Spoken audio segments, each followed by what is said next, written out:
For 3 decades, Bill Brown has been living life without his older brother, Ron. I still miss him. It's hard to believe it's going to be 30 years. It really is hard to believe. It's going to be a tough day.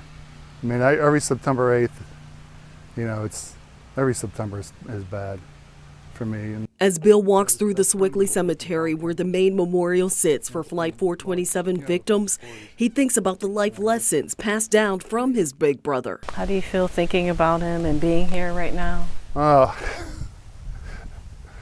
lot of fond memories with my brother. I mean,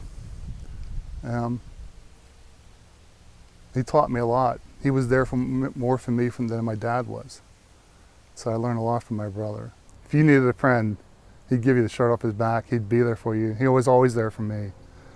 And he was, my mentor, my best friend, and my brother, all wrapped up into one. Ron was an engineer. He was returning from a business trip to Chicago when the plane went down in Beaver County. Every time I see a plane crash, I think there's a whole new set of families that are going to have to go through what the families from Flight 427 went through. Seeing a plane in the air used to make Bill feel sadness. Now he believes they are signs from his brother. I can't tell you how many times I had a bad day at work, and I would leave work and I'd be going home and I'd be like, oh man, I hate my job, hate this, whatever.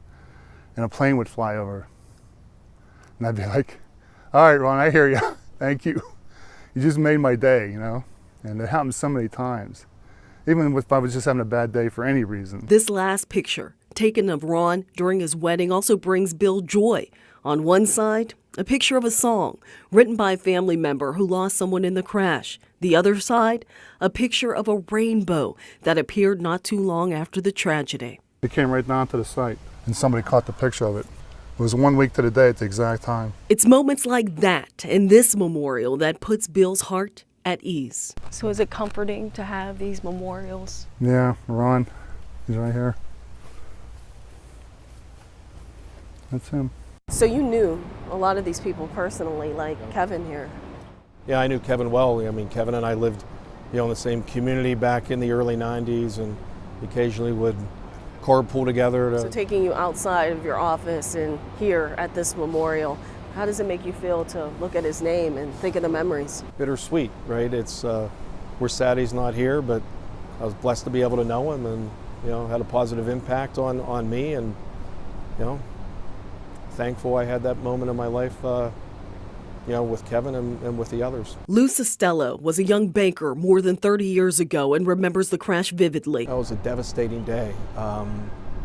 It hurt all of us, and impacted all of us. It impacted PNC, and I remember the tears, remember the emotions, and they still kind of ring true today. He's now the executive vice president and head of regional presidents for PNC Bank.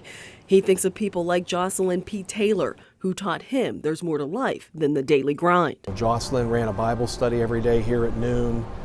Just people that were great people that you'll never forget. Once you knew them, they became, a little bit part of who you were. Think about work, but to, walk by and see people in Bible study caring about each other and trying to make the world a better place. With this public memorial downtown Pittsburgh, PNC Bank gives everyone a chance to reflect. There's also a memorial scholarship given out every year in honor of the Flight 427 victims. The legacy live on by, continuing to help others. They'll always be in our hearts, they'll always be in our thoughts.